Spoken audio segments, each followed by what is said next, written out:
आंगन में राजा और मंत्री बैठे हुए थे। हे भगवान, ये क्या हो गया? अपने 2 दिन के जन्मे बच्चे को कैसे अपने हाथ से मार दूं?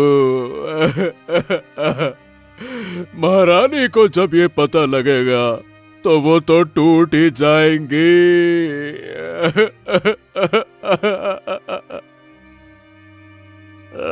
महाराज, आपको ये करना होगा। आपको इस बच्चे को ठिकाने लगाना ही होगा। इसके अलावा और कोई रास्ता नहीं है महाराज। हाँ मंत्री जी, ये परीक्षा बड़ी कठिन है जो हमें देनी ही होगी। अब हम ये पाप करने को तैयार हैं। हम एक दुष्ट पापी पिता कहलाने को तैयार हैं। हम खत्म कर देंगे अपने राज्य के वारिस को।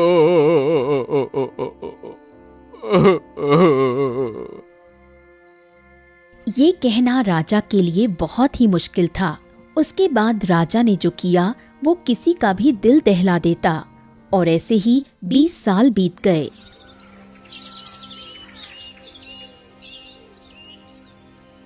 उसी राज्य के गांव में 2 बहनें निशा और सुनैना अपनी बूढ़ी माँ सुलोचना के साथ रहती थीं। उनके पिता की मृत्यु के बाद घर की सारी जिम्मेदारी दोनों बहनों पर आ गई।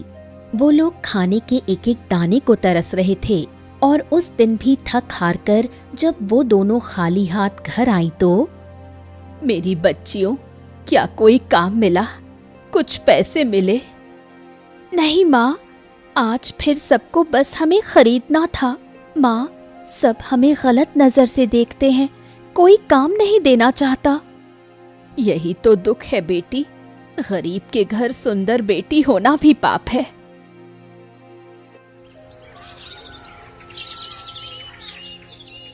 कुछ दिन बाद घर में खाने तक की किल्लत हो गई। कर्जदार गांव वाले घर पर आ चढ़ते हैं, जिन्हें देख दोनों माँ बेटियां घबरा जाती हैं। ए सुलोचना, देख, या तो कर्ज चुका दे या तो अपनी बेटी दे दे। कर्ज के बदले, अरे इतनी सुंदर तेरी बिटिया है, दे क्यों नहीं देती है? अरे हाँ हाँ हाँ, मुझे भी मेरा कर्ज चाहिए। मैं शादी कर लूंगा तेरी एक बेटी से।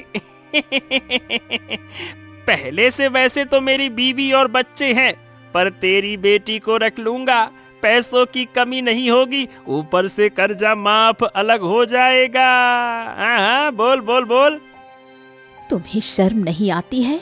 एक माँ से उनकी बेटियों की इज्जत का सौदा करते हुए? जाओ यहाँ से, वरना अच्छा नहीं होगा। अरे, एक तो भूख से मर रही है और इज्जत का क्या अचार डालेगी? बड़ी आई इज्जत इज्जत वाली।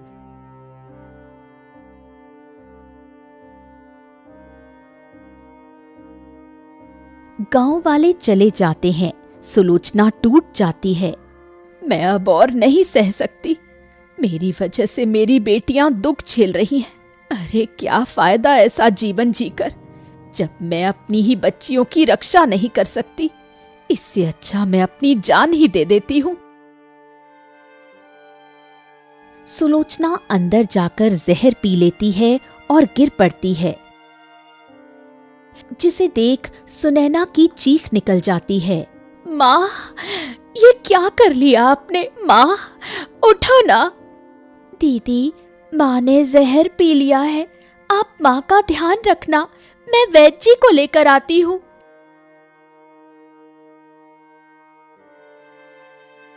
निशा दौड़कर वैद्य को लाती है। अरे, तुम्हारी माँ ने तो जहर पी लिया है। अरे जल्दी से उल्टी करानी होगी। ये लो, जड़ी बूटी पिलाओ इसे। अरे जल्दी करो, देख क्या रही हो, जल्दी करो। सुनैना और निशा जड़ी बूटियां पिलाती हैं।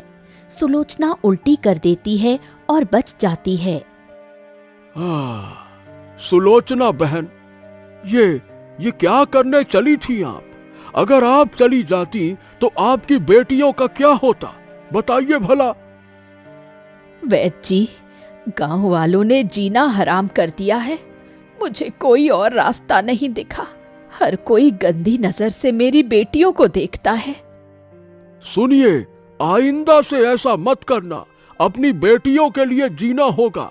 अरे भाई, सब्र से काम लो, सब्र से। माँ, आप हमें छोड़कर कभी मत जाना। हम दोनों तुम्हारे बिना नहीं रह सकते। हर गांव वाला तुम दोनों की खूबसूरती का फायदा उठाना चाहता है। हर कोई तुम्हें एक रोटी के बदले हासिल करना चाहता है। माँ, भगवान कोई ना कोई रास्ता जरूर निकालेंगे। उधर राजमहल में आज राजा की खुशी का ठिकाना नहीं था। आखिरकार आज वो समय आ ही गया महारानी। आज हमारी बेटी हमें वापस मिल जाएगी। अरे वाह। हाँ महाराज, सालों से अपनी राजकुमारी को देखने को तरस रहे थे। अब हम उससे बहुत जल्द मिलेंगे। हाँ महाराज, सालों पहले हमने राजकुमारी को एक गरीब परिवार में डाल दिया। खुद वो औरत भी नहीं जानती कि वो राजकुमारी है। उसको तो लगता है कि उसकी जुड़वा औलाद है, क्योंकि उस समय उस औरत के 2 बच्चे हुए थे, जिसमें एक बच्चा मर गया था और उसकी जगह हमने राजकुमारी को रख दिया था। हाँ मंत्री जी, संकट अभी टला नहीं है। राज्य पे बड़ा संकट आएगा, पर अब हम अपनी राजकुमारी से और दूर नहीं रह सकते। आप तुरंत जाएं और उसको लेकर आएं। हाँ महारानी, हम तुरंत ही अपने सिपाहियों को भेजते हैं राजकुमारी को वापस लाने के लिए। उधर उनके घर पर तभी जमींदार आ जाता है। अरे ओ सुलोचना, मैंने कल तक का समय दिया था। मेरे कर्ज के पैसे इस बार तुम चुकाओगी कि नहीं चुकाओगी, ये बताओ। जमींदार साहब, मैं कुछ दिनों में आपके पैसे चुका दूंगी। बस हमें कुछ दिनों का और वक्त दे दीजिए। अरे मैंने तुझे पूरे 4 सालों का वक्त दिया है। तेरा पति मर गया, पर उसने जो कर्जा लिया था अभी तक तुमने नहीं चुकाया। अब तुम्हें उसका कर्ज चुकाना ही पड़ेगा, चाहे जहां से हो। आज ही वो कर्ज दोगी, समझ गई? आप कैसी बातें कर रहे हैं? भला मैं इतना कर्ज कैसे दे सकती हूँ? बस हमें कुछ दिनों का वक्त दे दीजिए।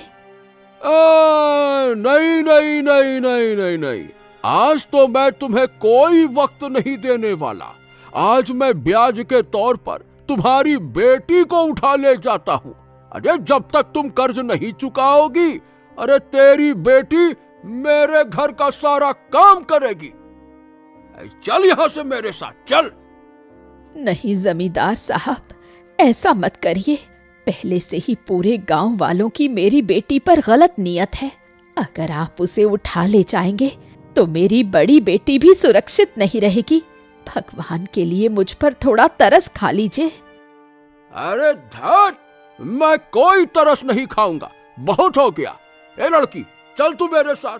अरे चल, तू चुपचाप मेरे साथ मटकती है यहाँ वहाँ, चल। नहीं, मैं आपके साथ नहीं जाऊंगी। मैं अपनी माँ को अकेला नहीं छोड़ूंगी। भगवान के लिए मुझे छोड़ दो। तभी मंत्री के साथ राजा के कुछ सिपाही वहां आ जाते हैं। रुक जाओ जमींदार, तुमको इसकी सजा मिलेगी। अरे अरे मंत्री जी, आप यहाँ? हाँ, सालों पहले सुलोचना की एक बेटी मर गई थी। तब मैंने उसकी जगह राजकुमारी को यहाँ पे रख दिया और आज हम अपनी राजकुमारी को लेने आए हैं। ये आप क्या कह रहे हैं? मेरी बेटी राजकुमारी है? ये कैसे हो गया? हाँ बहन जी, आपकी बेटी एक राजकुमारी है और हमें लगता है कि आपकी बड़ी बेटी ही राजकुमारी है। ये सुनकर सुलोचना खुशी से भर जाती है। क्या मैं राजकुमारी हूँ? ये तो मेरा भाग्य ही बदल गया। मैं आपके साथ जरूर चलूंगी मंत्री जी। अब से मैं भी राजकुमारी हूँ। बेटी मत जा, अगर तू चली गई तो हम दोनों यहाँ सुरक्षित नहीं रह पाएंगे। गांव वालों को तो तू जानती है। माँ, थोड़ा सब्र करो।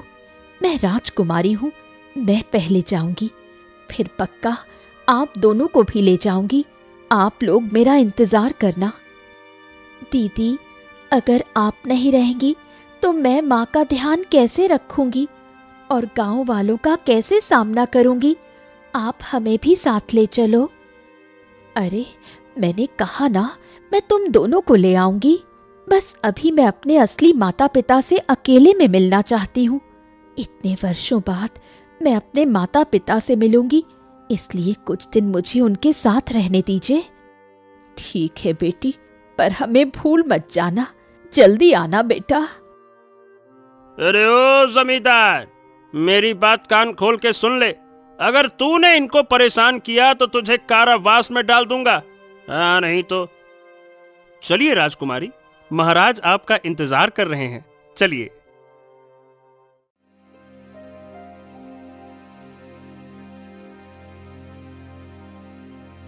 मंत्री सुनैना को लेकर राजमहल चले जाते हैं। वाह, ये महल कितना सुंदर है और मैं यहाँ रहूंगी। मेरे तो मजे ही मजे हैं।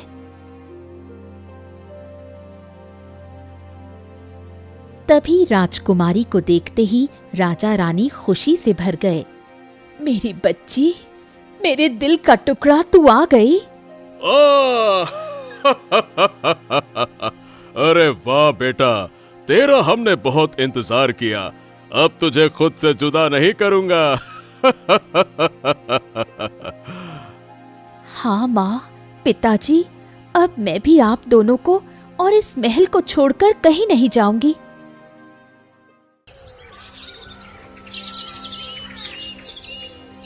और ऐसे ही कुछ दिन बीत गए।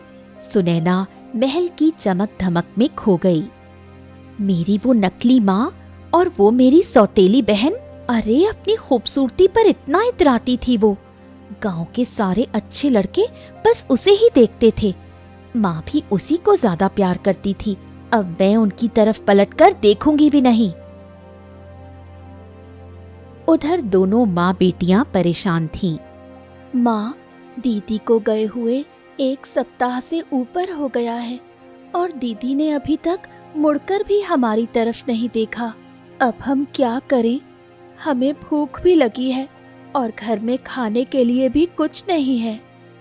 बस थोड़ा इंतजार करो ना, तुम्हारी दीदी शायद भूल गई होगी। वो हमें लेने जरूर आएगी, मुझे उस पर पूरा भरोसा है। अच्छा ठीक है माँ, अगर तुम कहो तो हम 1-2 दिन और देख लेते हैं। दीदी को जरूर आना चाहिए। कुछ दिन और बीतते हैं पर सुनैना नहीं आती। बेटी, अब बस बहुत हो गया। भूख प्यास मुझसे बर्दाश्त नहीं होती। ऐसे तो हमें भीख मांगने की नौबत आ जाएगी। हाँ माँ, अगर हम खाना मांगने गए तो गांव वाले हमें ताने मारेंगे। इसलिए चलो हम दीदी के पास ही चलते हैं। दीदी शायद महल के कामों में व्यस्त हो गई होगी, इस वजह से उसे समय नहीं मिला होगा। हम ही चलकर उससे मिल लेते हैं। हाँ बेटी, तुम सही कहती हो। इतने सालों बाद महल गई है तो वो व्यस्त होगी। चलो चलते हैं। सुलोचना और निशा राजमहल की ओर चल देते हैं और महल पहुंच जाते हैं।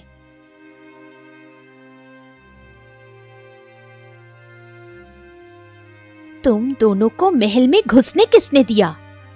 दीदी, ये आप कैसी बातें कर रही हो? मैं आपकी बहन हूँ। हमने कई दिनों तक आपका इंतजार किया पर आप नहीं आए। भूखे प्यासे खाने को एक दाना नहीं है। अब हम आपसे मिलने आए हैं। कौन सी बहन और कौन सी माँ? मुझे तुम दोनों से नफरत है।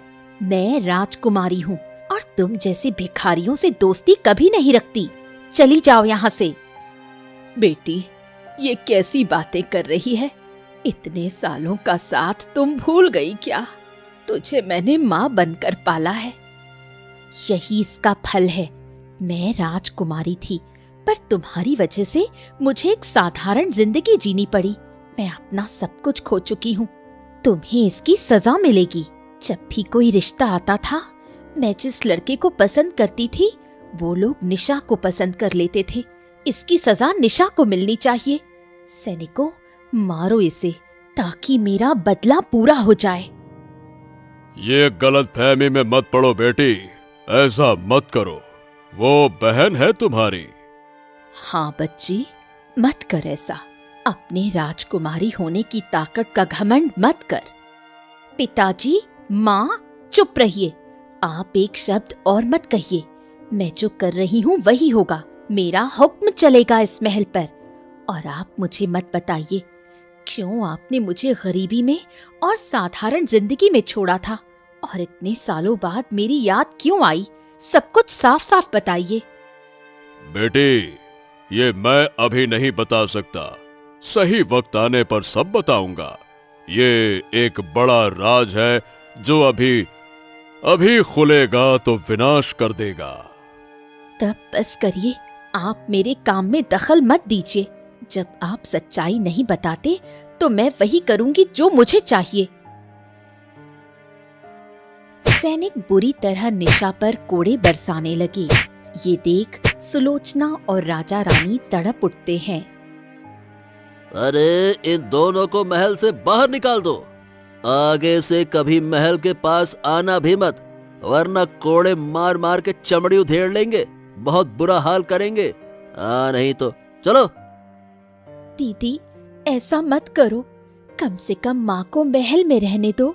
मैं चली जाऊंगी और माँ का ध्यान आप रख लेना। मैं किसी भिखारी को अपना नहीं बनने दूंगी। चली जाओ यहाँ से। सैनिक सुलोचना और निशा को महल से बाहर धक्का दे देते हैं, जिससे सुलोचना और निशा दोनों गिर पड़ती हैं। माँ, तुम ठीक तो हो ना? तुम्हें चोट तो नहीं लगी? नहीं बेटी, शरीर की चोट तो कुछ दिनों में भर जाएगी, लेकिन जो दिल पर चोट लगी है ये तो मरते दम तक कभी नहीं भर पाएगी। बेटी, जिसे हमने हमेशा अपनी बेटी बनाकर पाला, धन दौलत आते ही वो गिरगिट की तरह अपना रंग बदल गई। मुझे तो विश्वास ही नहीं हो रहा कि वो हमारी बेटी है, जो कभी हम दोनों के लिए अपनी जान देने को तैयार थी। माँ, शायद दीदी दौलत की चकाचौंध में अंधी हो गई है। वक्त आने पर उन्हें समझ आ जाएगा। अब चलो चलते हैं। हो, इतनी बदसलूकी। हमारी राजकुमारी इतने वर्षों तक इन विचारों के साथ रही और आज हमारे राजमहल में आते ही वो इतनी बदल गई। हो, हमें तो यकीन नहीं हो रहा कि वो हमारी ही राजकुमारी है। हाँ महाराज, इतने बरसों बाद हमें वो हमारी राजकुमारी मिली है, पर मुझे बिल्कुल खुशी नहीं हो रही। अंदर से कुछ अलग सा महसूस हो रहा है। ऐसा क्यों? रानी, हमने जिस वजह से अपनी राजकुमारी को उसके घर में छोड़ा था, लगता है उसी वजह से हम अपनी राजकुमारी का प्यार भी खो बैठे हैं। नहीं महाराज, भले ही हमने किसी वजह से उसे उनके घर छोड़ा था, पर मैं एक माँ हूँ। मैंने उसे 9 महीने पेट में रखा, फिर जन्म दिया है, लेकिन मुझे उसके होने का एहसास अभी तक नहीं हो पाया। पर ऐसा कैसे हो सकता है महाराज? हाँ, पता नहीं रानी, अब वही हमारी बेटी है और उसे ही तुम्हें अपनाना चाहिए। वहीं दूसरी तरफ निशा और सुलोचना दोनों अपने घर पहुंचती हैं। तभी जमींदार वहां आ जाता है। अरे, सीधी बात ये है कि अब तुम इस घर में नहीं रह सकती। मैंने सोचा था कि तुम्हारी बेटी को अपने कब्जे में रखूंगा तो मुझे अच्छे खासे पैसे मिलेंगे। अरे धत, पर वो तो राजकुमारी निकली और भाग गई राजमहल, और तुम भिखारियों को इस घर में रहने के लिए छोड़ दिया। लेकिन मेरी बात कान खोल के सुन लो, इस घर में तुम्हारा कोई अधिकार नहीं है। अरे चली जाओ यहाँ से, निकलो। नहीं, ऐसा मत करिए, हम कहाँ जाएंगे? हमें कुछ दिनों की मोहलत दे दीजिए। मोहलत ओहलत कुछ नहीं दूंगा। अगर तुमने फिर भी इस घर में घुसने की कोशिश की तो समझ लेना तुम्हारी बेटी के साथ बहुत बुरा हो जाएगा। अरे देख क्या रही हो, चली जाओ यहां से, चलो। माँ, चलो यहाँ से, कोई हमारी सुनने वाला नहीं। निशा अपनी माँ को लेकर जाने लगती है। वो जख्मी भी होती है। उसके हाथ पैरों पर कई निशान होते हैं। तभी दो गांव वाले उन्हें देखकर उनका मजाक उड़ाते हैं। बड़ी आई महलों की रहने वाली।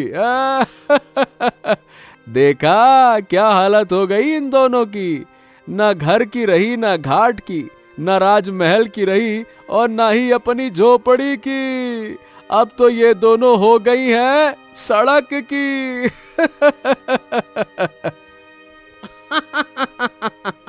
हाँ हाँ हाँ, बिल्कुल सही कहा। अब तो हम जो चाहे इन्हें कर सकते हैं। आखिर ये हमारे गांव की अमानत है ना, क्यों? और नहीं तो क्या। अरे अब तो कोई रोकने वाला भी नहीं है। वो सुनैना थी तो थोड़ा लड़ जाया करती थी। अब इनका क्या होगा? अब तो हम इस निशा के साथ जो मन चाहे सो कर सकते हैं। तुम दोनों कुछ नहीं कर सकते, चले जाओ यहाँ से। अभी मैं जिंदा हूँ, मेरे जीते जी अपनी बेटी को कुछ नहीं होने दूंगी। अगर तुम दोनों ने ये बकवास बंद नहीं की तो मैं यही पत्थर उठाकर तुम दोनों का सर फोड़ दूंगी। अरे रे रे रे रे, ये तो सच में पागल हो गई है। अरे चल भैया चल, कहीं सच में पत्थर उठाकर मार दिया तो हमारा मुंडा फूट जाएगा। अरे चल भैया चल चल चल चल चल चल। दोनों गांव वाले डर के मारे वहां से भाग गए। माँ, चिंता मत करो, चलो हम जंगल में ही एक झोपड़ी बनाकर रहेंगे। जिसका कोई नहीं होता उसका भगवान होता है। भगवान हमारा भला जरूर करेंगे। चलो चलते हैं। हाँ बेटी, क्यों नहीं, हम दोनों एक दूसरे का सहारा बनने के लिए काफी हैं। इतना कहकर दोनों जंगल की ओर चले जाते हैं और वहां एक झोपड़ी बनाकर रहने लगते हैं, उधर महल में।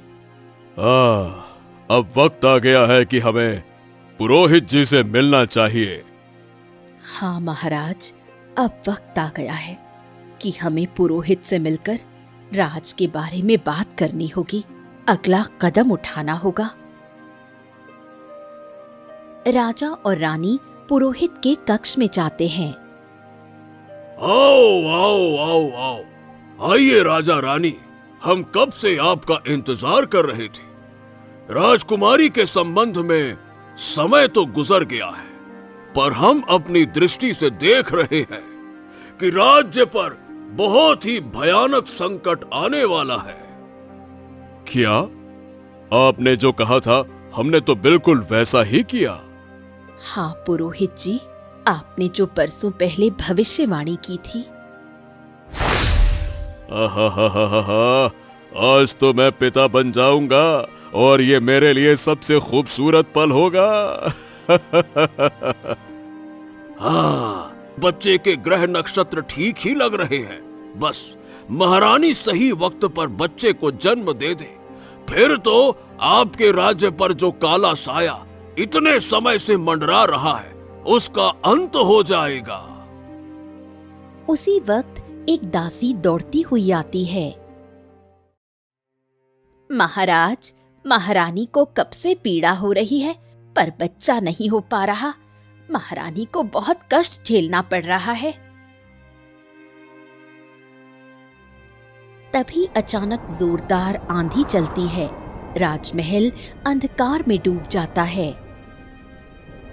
अनर्थ अनर्थ अनर्थ, ये तो अनर्थ हो गया। महाराज, हमारे राज्य पर कोई काला साया है। जो संतान जन्म लेने वाली है ये अपशगुनी संतान है। ये हमारे राज्य के लिए बिल्कुल ठीक नहीं है। क्या कहा आपने? ऐसा मत कहिए, ऐसा मत कहिए पुरोहित जी। मैं अपनी रानी, अपने राज्य के लिए कुछ भी कर सकता हूँ।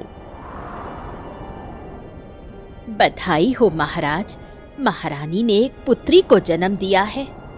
हाँ, सच में मैं पिता बन गया। ये तो बहुत अच्छा हुआ। बहुत अशुभ हुआ महाराज, ये शुभ नहीं है। यदि ये बच्ची राजमहल में रहेगी तो राज्य पर घोर संकट आ सकता है। अकाल, मृत्यु, सुखार और रानी की मृत्यु भी अटल दिख रही है। मेरी भविष्यवाणी में ये सब दिखाई दे रहा है। इसीलिए इस राजकुमारी को अगर आप चाहते हैं कि राज्य सुरक्षित रहे तो गरीब के पास छोड़ना होगा। जब ये राजकुमारी 20 वर्ष की हो जाएगी तब उसे राजमहल में बुला लेना, तब मैं आगे का उपाय बताऊंगा। क्या बात कर रहे हैं पुरोहित जी? ये मेरी पहली संतान है, इसके बिना मैं कैसे रह पाऊंगा? ये आपको तय करना है। अपने राज्य को बचाना है, अपनी प्रजा को बचाना है या फिर नहीं। और अगर बचाना है तो ये तो करना पड़ेगा। पुरोहित ये कहकर चला जाता है।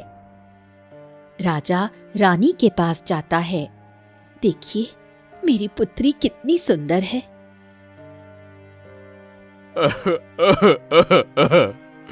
मेरी बच्ची, मुझे माफ कर दो।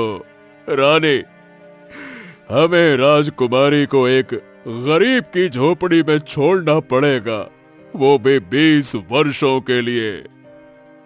आप क्या कह रहे हैं? अपनी संतान के साथ क्या आप ऐसा कर पाएंगे? अगर हम ऐसा नहीं करेंगे तो हमारे राज्य पर आफत आएगी और आपकी अकाल मृत्यु भी संभव है। हमें यह करना पड़ेगा। माफ कर दो रानी, माफ कर दो। पर आखिरी बार मेरी पुत्री का चेहरा तो दिखा दीजिए महाराज। मेरी बच्ची, 20 वर्षों तक तुम्हें कष्ट झेलने होंगे, पर याद रखना, तुम्हारे बिना हम चैन से नहीं रह पाएंगे। राजा बच्ची को मंत्री को सौंप देते हैं और एक गरीब घर में बच्ची को छोड़ आते हैं। महाराज, एक और बात बतानी है।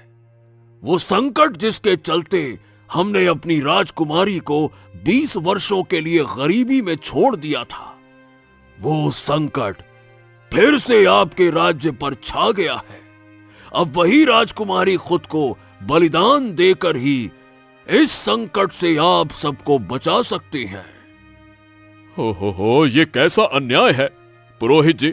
अगर कोई और रास्ता नहीं है तो ठीक है, हम ये करने को तैयार हैं। हम अपनी राजकुमारी को ऐसा करने के लिए जरूर कहेंगे। जो अभी आपके महल में बैठी लड़की है वो राजकुमारी नहीं है। क्या आप ये क्या कह रहे हैं? ऐसा नहीं हो सकता। सिर्फ 2 दिन का वक्त है।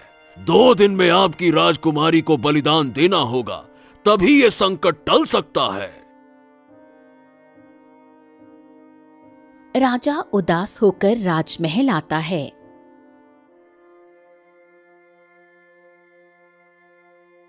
पिताजी, आप कहाँ गए थे? मुझे इस राज्य की महारानी बनना है। चुप रहो घमंडी लड़की, तू मेरी राजकुमारी नहीं है। मेरी असली राजकुमारी तुम्हारी बहन निशा है। ऐसा नहीं हो सकता, मैं आपकी बेटी ही हूँ। किसी के कहने से कोई राजकुमारी नहीं बन जाती। तेरी कलाई पर एक निशान होगा, दिखाओ। मैं इतने दिनों तक अपनी बेटी को पहचानने में असफल रहा, पर अब इस निशान से सब कुछ स्पष्ट होगा। सुनैना अपनी कलाई दिखाती है। पर कलाई पर कोई निशान नहीं था। तुम झूठ बोल रही हो। सैनिकों, निशा और उसकी मां को ढूंढ कर ले आओ। जाओ।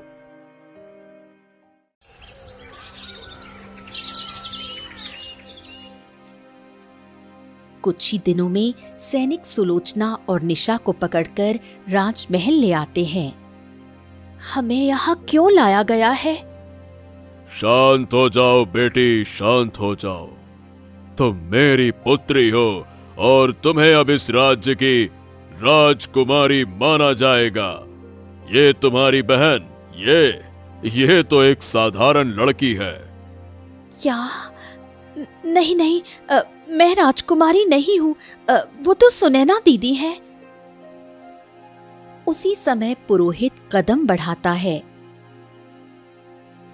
नहीं पुत्री नहीं, तुम ही असली राजकुमारी हो। निशा, यदि तुम्हारे बलिदान से इस राज्य का संकट मिट सकता है तो ये राज्य खत्म होने को है। अगर तुमने बलिदान नहीं दिया तो पूरा राज्य संकट में आ जाएगा। ये पूरा राज्य तबाह हो जाएगा। एक एक बच्चा भूख से तड़पेगा। सब खत्म हो जाएगा। तुम्हें अपने आप को बलिदान देना होगा, तभी इस पर भारी संकट से सबको मुक्ति मिलेगी। भगवान के लिए कोई और रास्ता ढूंढिए पुजारी जी। सालों बाद हमें हमारी बच्ची मिली है, हम उसे नहीं खो सकते।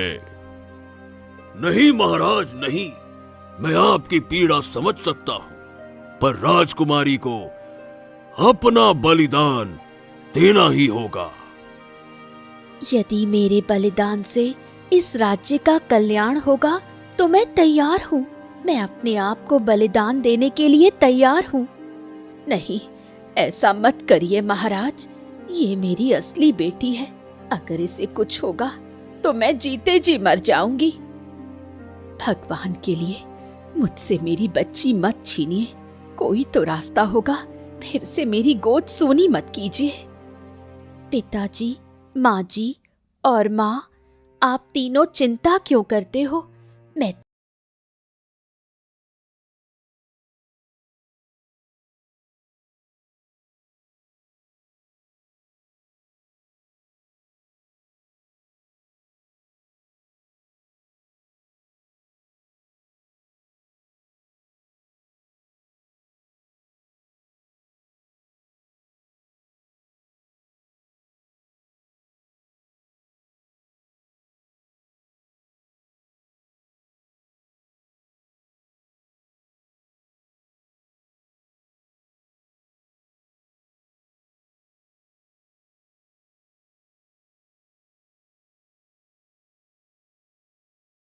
मानो महारानी, हम कुछ नहीं कर सकते।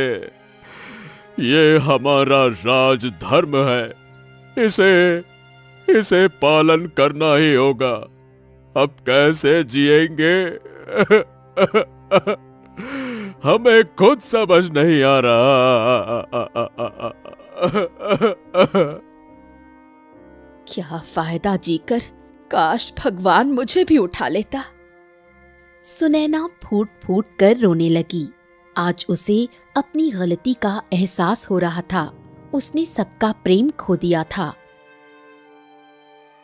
सुनैना अपनी माँ को लेकर राजमहल से निकल गई। राजा रानी भी अपनी पुत्री के गम में फूट फूट कर रोते हैं। आज राज्य सुरक्षित था, पर दो माँओं की गोद सूनी हो गई थी।